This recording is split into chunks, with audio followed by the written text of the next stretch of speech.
이사야서에는 종의 노래라고 불리는 것이 4번 나옵니다. 그래서 오늘 악보가 그려져 있는 넥타이를 메었습니다. 그 중에서 본문은 2번째 것입니다. 그런데 그 종이 주인공입니다. 그 종을 통하여서 이스라엘의 꿈이 실현이 되고 하나님의 계획이 성취되는 것을 노래하고 있습니다. 그렇기 때문에 그 종이 예수님이시라는 것을 쉽게 알 수 있는 것입니다. 본문의 2번째의 종의 노래의 제목은 일반적으로 이방의 빛으로 부름받은 종, 그렇게 붙이고 있습니다. 이게 유대인들에게는 이해가 되지 않는 것입니다. 어떻게 메시아가 이방인의 빛이 되셔야 하는 것입니다. 메시아는 오직 자신들에게만은 빛이시라는 것이 그들의 주장이지 않습니까? 그러니 저희들로서는 예수님을 은혜로 믿고 있지만은 사실 이것은 큰 축복이지 않습니까? 선택받았다고 생각하는 그들은 아직도 주님을 저렇게 배척하고 있는데, 이렇게 지구의 반대쪽에, 그것도 한 귀퉁이에 있는 이 한국 땅에 살고 있던 저희들이 예수님을 믿게 되었다. 정말 이것은 큰 축복이지 않습니까? 이방인에게도 빛이 되신 주님, 주님을 찬양하지 않을 수가 없지 않습니까? 본문은 이렇게 또한 시작을 하고 있습니다. 1절 말씀입니다. 섬들아 내게 들으라, 먼 곳 백성들아 귀를 기울이라.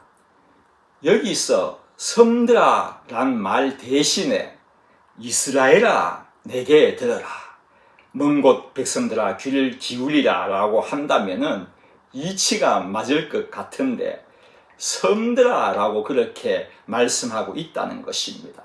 그래서 이것을 신학적인 표현이라고 그렇게 말을 합니다만은 저는 그렇게만 보지 않고 있습니다. 여기서 강조하는 것은 하나님의 말씀을 들어야 하는 대상을 이야기하고 있는 것입니다. 그것은 인간뿐만이 아니라 모든 동식물, 온 천하 만물이라는 것입니다. 여기에 사실 우리들은 대단한 자부심을 가지는 것입니다. 우리 아버지 되신 하나님은 온 천하가 엎드려 경배해야 할 오직 한 분 하나님이시라는 것을 지금 이야기하고 있는 것입니다. 만물은 피조물이기 때문에 당연히 복종을 해야 하는 것이지만은 설령 하나님으로부터 직접 지음을 받지 않았다 할지라도 온 우주의 주인 되시고 온 우주의 주권자 되시며 왕 되신 분이 우리 하나님이시기에 당연히 복종해야 하는 것입니다. 그렇다고 귀가 없는 섬 같은 존재도 하나님의 말씀을 들어야 하는가? 여러분들은 어떻게 생각하고 계십니까? 섬들도 들어야 하는가? 여기서 듣는다는 것은 물론 귀로 듣는 것도 있지만은 순종한다는 의미도 포함이 되어 있습니다.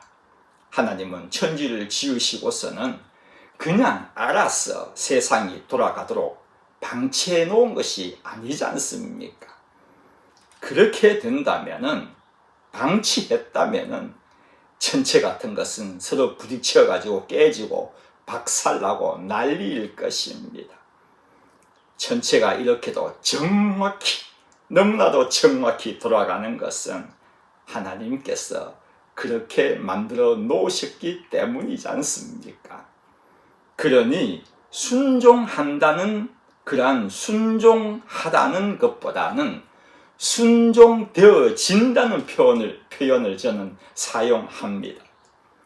지정의가 있는 사람에게는 순종하다는 표현을 쓸 수 있지만은 그것이 없는 물체들에게는 하나님이 정해 놓으신 법칙 그대로 저절로 순종되어진다는 표현이 더 바를 것입니다. 그러니 순종해야 하는 인간들보다도 순종되어지는 것들이 더 아무 탈 없이 한치의 오차도 없이 돌아가는 것일 것입니다.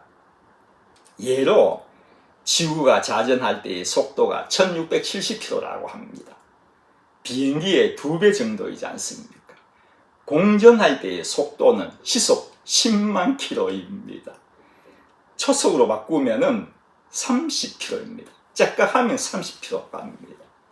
여기서 마이애미까지 초속으로 달린다면은 53초밖에 안 걸립니다. 정말로 빠르지 않습니까? 이렇게 빨리 움직이면서도 1670km를 이렇게 자전하고 10만 km의 속도로 이렇게 달리는데도 아무 부딪힘 없이 삐걱이는 것이 없다는 것은 하나님께서 그렇게 돌도록 지으셨고 전체가 그대로 순종되어지기 때문이라는 것입니다. 좀 다른 이야기입니다만은 저희들의 나이의 속도는 시속 어느 정도 같습니까? 많은 사람들이 그런 예를 합니다. 50대는 50km, 60은 60, 70은 70km로 달린다고 그렇게 점점 나이가 들수록 세상이 빨리 지나간다고 그렇게 표현을 하고 있습니다만은 나이의 속도는 정확히 말씀을 드리면은 조금 전에 말씀드린 그대로입니다.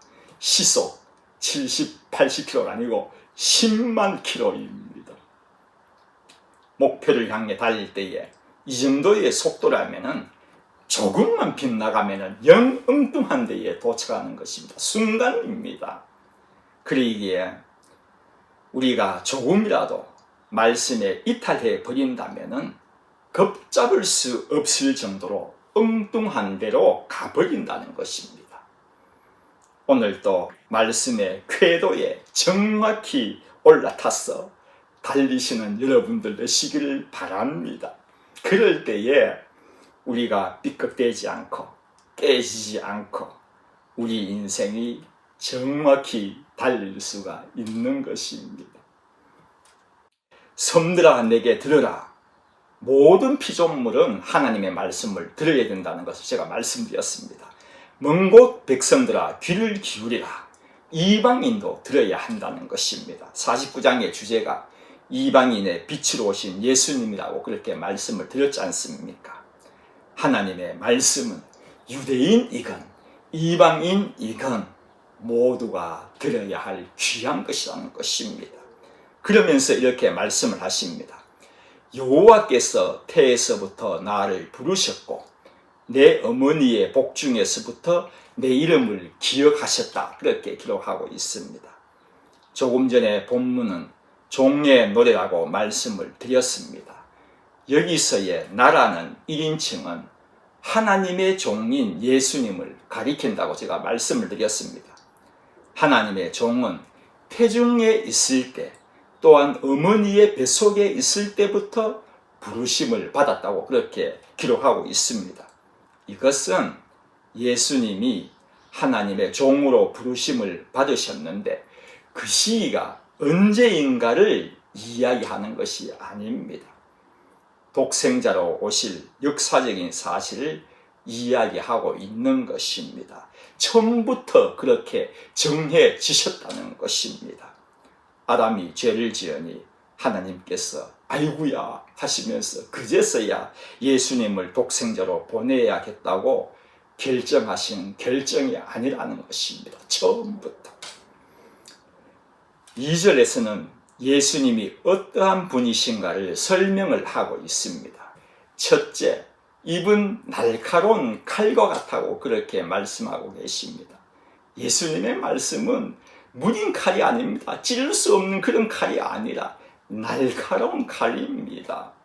히브리서 4장 12절 말씀, 하나님의 말씀은 살았고 운동력이 있어 좌우의 어떤 날선 검보다 예리하여 혼과 영과 및 관절과 골수를 찔러 쪼개기까지 하며 또 마음의 생각과 뜻을 감찰한다고 했습니다. 검이라는 것은 보이는 것은 찔러 쪼갤 수가 있습니다. 그러나 보이지 않은 혼과 영은 쪼갤 수가 없습니다. 그러나 하나님의 말씀은 그것까지도 찔러 쪼개신다는 것입니다. 사실 여러분들은 말씀을 읽고서는 내가 정신 차려야 하겠다고 느낀 적은 없었습니까? 좀 심했네라고 생각되신 적은 없었습니까? 누구를 더 사랑했어야 하는데라고 후회하신 적도 있을 것입니다.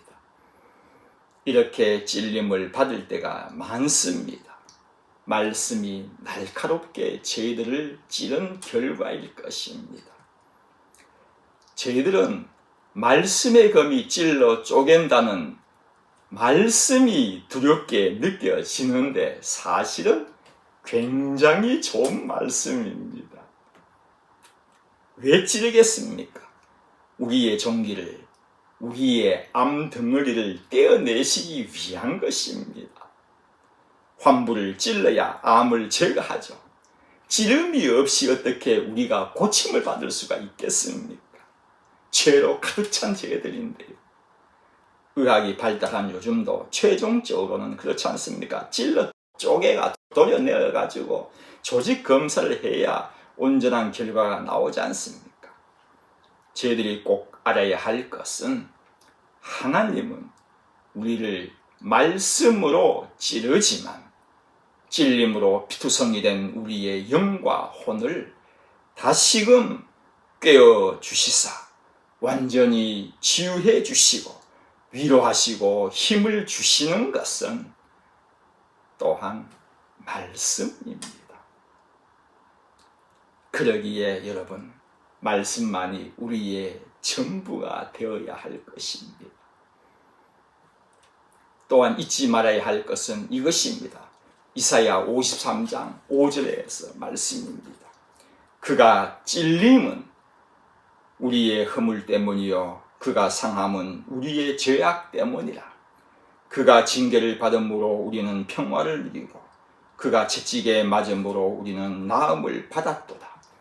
우리는 다 양 같아서 그릇 행하여 각기 제 길로 갔거늘 여호와께서는 우리 모두의 죄악을 그에게 담당시키셨도다.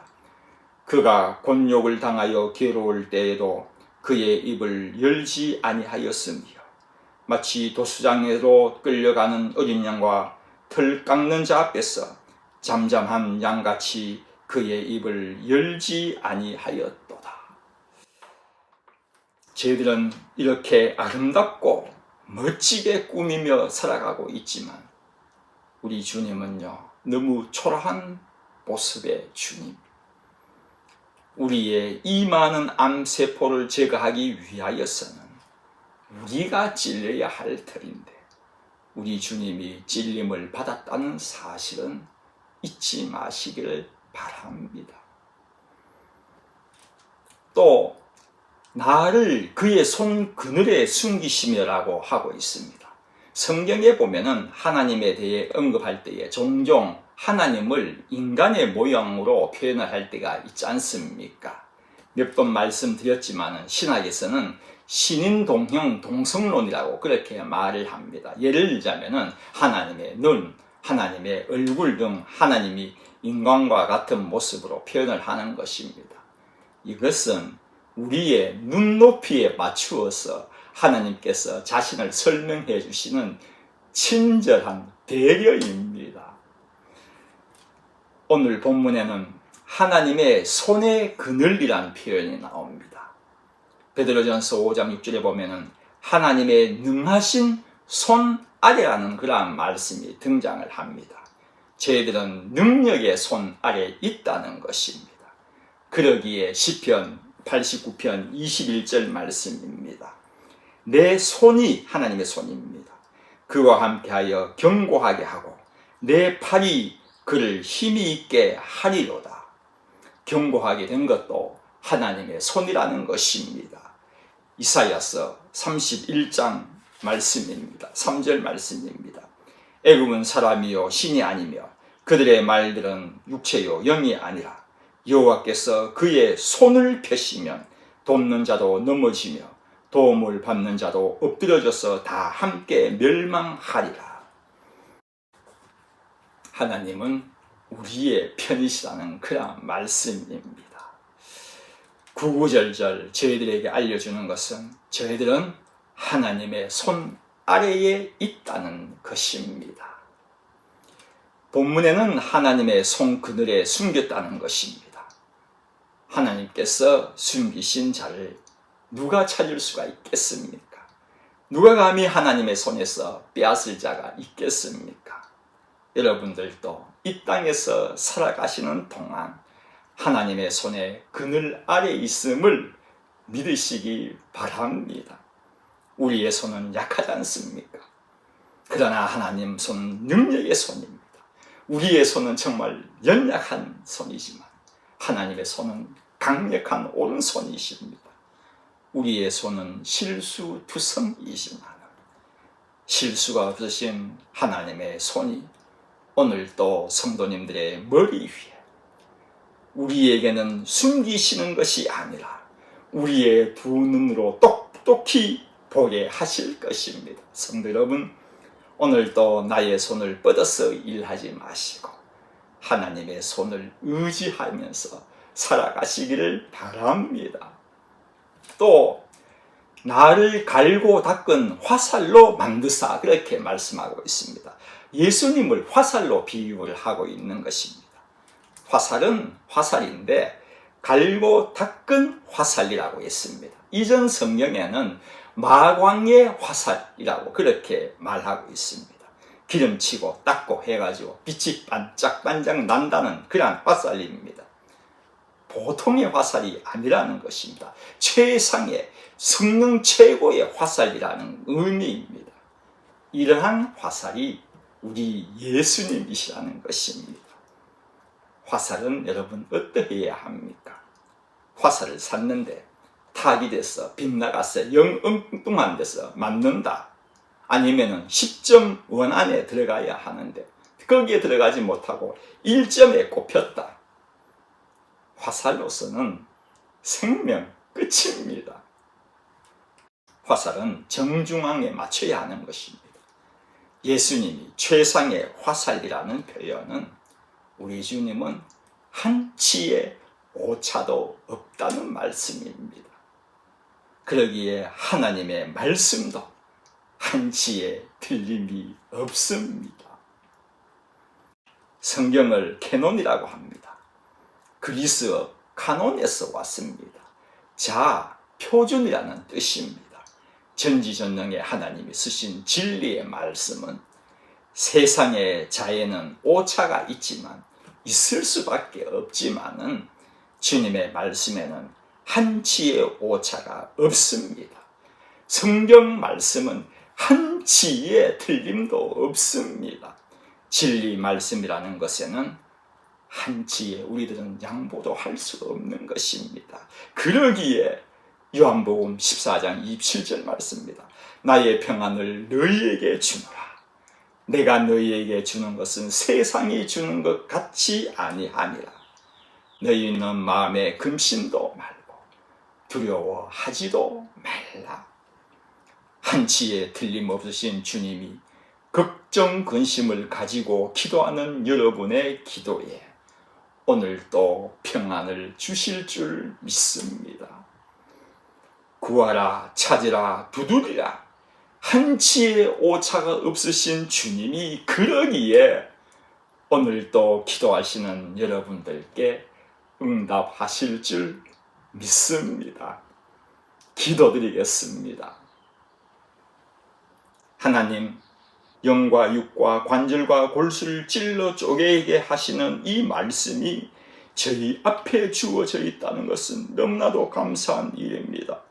이 말씀이 우리에게 생명을 주시고 힘을 주시고 오늘도 우리의 길을 인도하여 주실 것인데 다른 것에 현혹되어서 의지하지 말게 하시고 오직 말씀만 붙잡고 살아갈 수 있는 죄를 되게끔 인도하여 주십시오. 감사드리며 예수님의 이름으로 기도드립니다. 아멘.